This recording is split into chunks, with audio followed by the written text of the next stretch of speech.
इसे भूलने वाला नहीं है।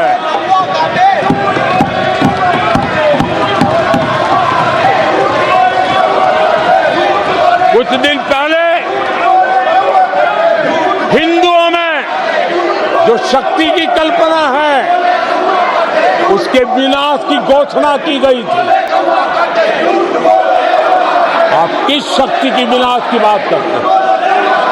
ये देश सदियों से शक्ति का उपासक है। ये मेरा बंगाल मां दुर्गा की पूजा करता है, शक्ति की उपासना करता है। ये बंगाल मां काली की उपासना करता है, समर्पित भाव से करता है। आप उस शक्ति के विनाश की बातें करते हो। ये वो लोग हैं जिन्होंने हिंदू आतंकवाद ये शब्द गढ़ने की कोशिश की थी।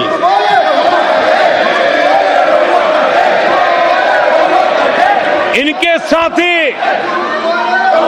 हिंदू धर्म को उसकी तुलना डेंगू, मलेरिया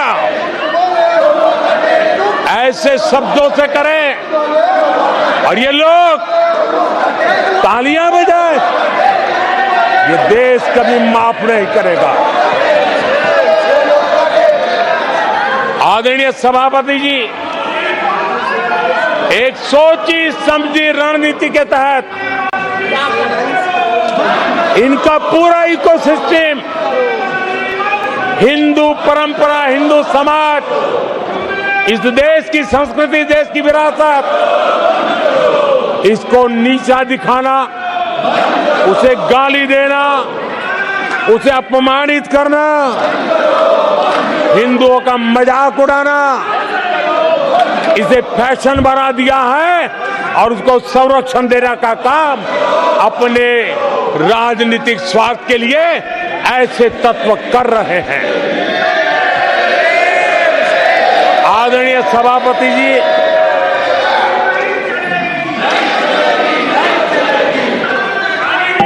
माननीय सदस्य प्लीज। आदरणीय सभापति जी, हम बचपन से सीखते हुए आए हैं, गांव का हो, शहर का हो, गरीब हो, अमीर हो, इस देश का हर बच्चा ये जानता है ईश्वर का हर रूप, आदरणीय सभापति जी, ईश्वर का हर रूप दर्शन के लिए होता है।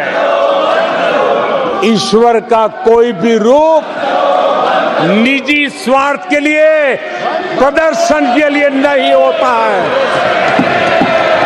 जिसके दर्शन होते हैं उसके प्रदर्शन नहीं होते हैं। आदरणीय सभापति जी, हमारे देवी देवताओं का अपमान 140 करोड़ देशवासियों के दिलों को गहरी चोट पहुंचा रहा है।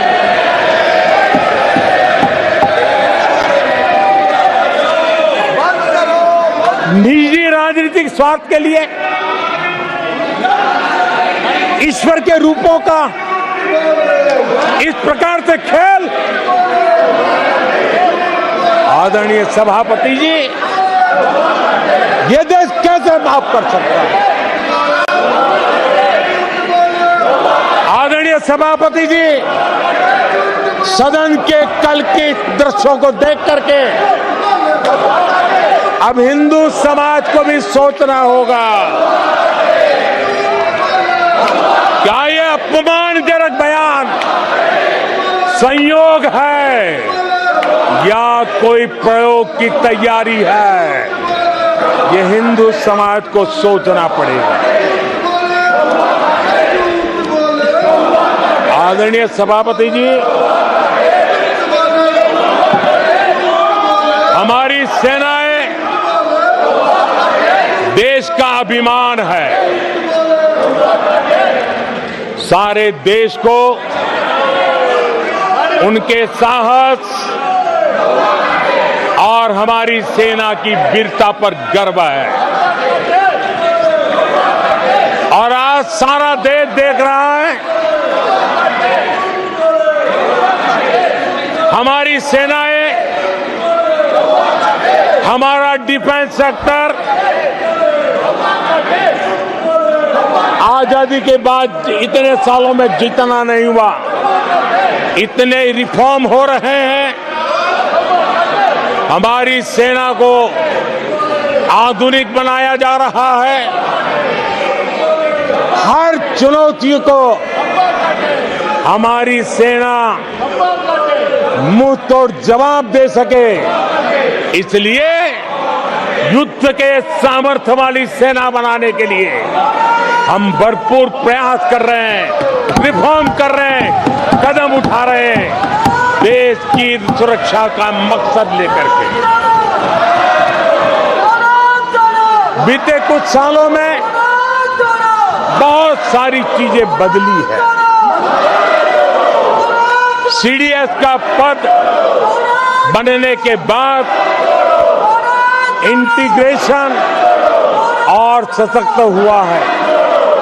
आदरणीय सभापति जी, हमारी सशस्त्र सेनाओं के बीच उनके सहयोग से जो लंबे समय से युद्ध शास्त्र के निष्णातों का मत था कि भारत में थिएटर कमांड जरूरी है, आज मैं संतोष के साथ कह सकता हूं कि सीडीएस व्यवस्था बनने के बाद देश में सुरक्षा के लिए जरूरी थिएटर कमांड की दिशा में प्रगति हो रही है।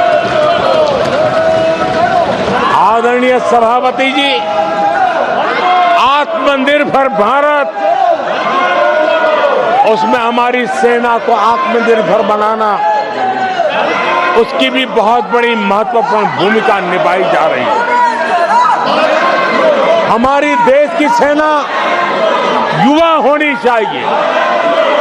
सेना दुश्मनों के दांत खट्टे करने के लिए होती है। हमें हमारे युवाओं पर भरोसा होना चाहिए। सेना में युवाओं की ताकत बढ़ानी चाहिए और इसलिए हम लगातार युद्ध योग्य सेना बनाने के लिए रिफॉर्म कर रहे हैं।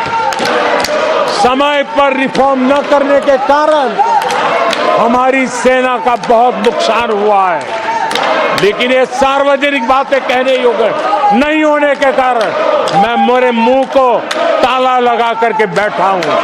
आदरणीय सभापति जी, देश की सुरक्षा एक गंभीर मसला होता है। आदरणीय सभापति जी, ऐसे रिफॉर्म्स का उद्देश्य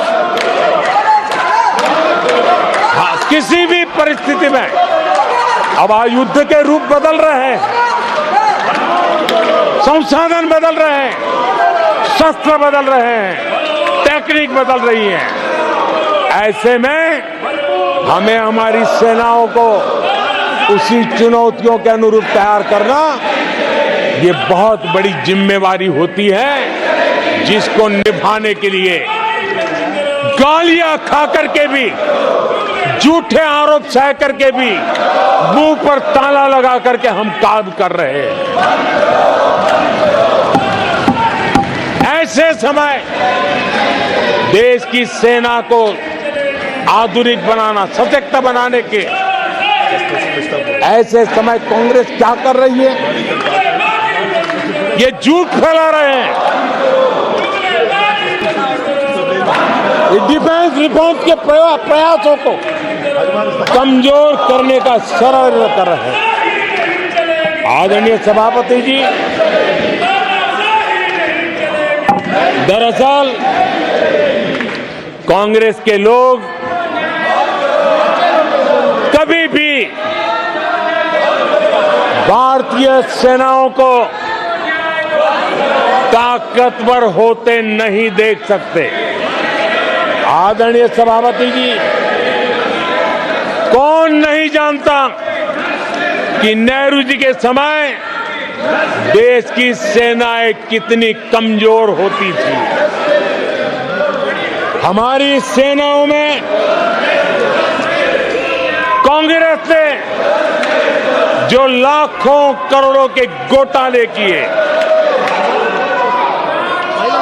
वही तरीका था जिस तरीके से देश की सेना को कमजोर किया है। ये देश की सेनाओं को कमजोर किया।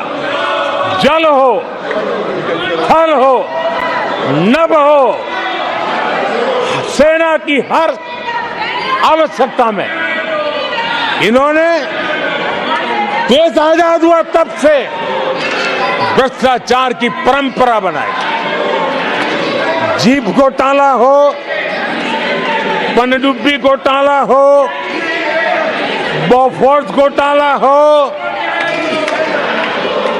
इन सारे घोटालों ने देश की सेना की ताकत को बढ़ने से रोका है। वो भी एक वक्त था आदरणीय सभापति जी, कांग्रेस के जमाने में हमारी सेनाओं के पास बुलेट प्रूफ जैकेट भी नहीं हुआ करते थे।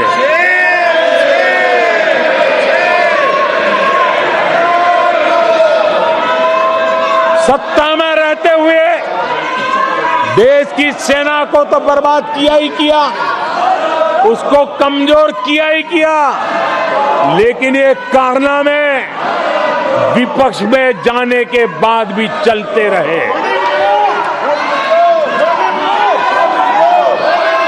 विपक्ष में जाने के बाद भी सेना को कमजोर करने के लगातार प्रयास होते रहे। जब ये कांग्रेस सरकार में थे तो फाइटर जेट नहीं लिए, और जब हमने कोशिश की तो कांग्रेस हर तरह की साजिश पर उतर आई। फाइटर जेट एयरफोर्स तक न पहुंच पाए, इसके लिए साजिशें की गई। और आदरणीय सभापति जी, ये बालक बुद्धि देखिए कि राफेल के छोटे छोटे खिलौने बना करके उड़ाने में मजा लेते थे, देश की सेना का मजाक उड़ाते थे। अध्यक्ष जी,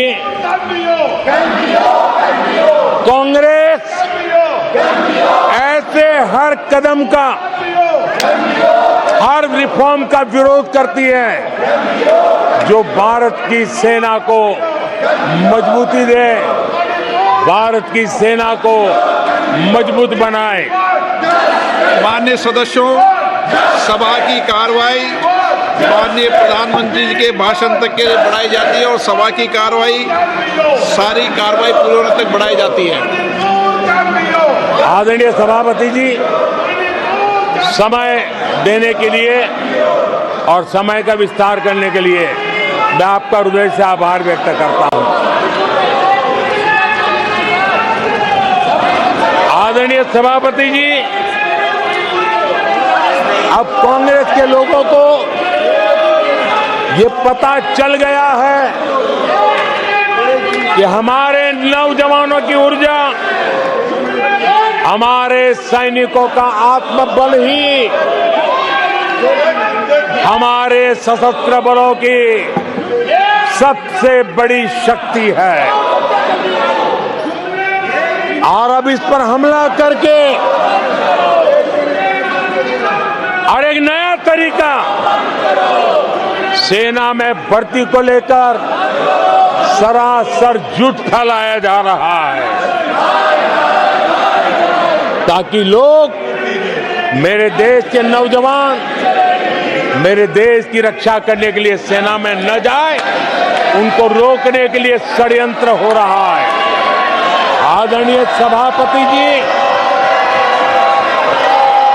मैं इस सदन के माध्यम से जानना चाहता हूं, आखिर किसके लिए कांग्रेस हमारी सेनाओं को कमजोर करना चाहती है? किसके फायदे के लिए कांग्रेस वाले सेना के संबंध में इतना झूठ फैला रहे हैं। आदरणीय सभापति जी, 1 रैंक 1 पेंशन को लेकर के देश के शहीद जवानों को उनकी आंखों में धूल झोंक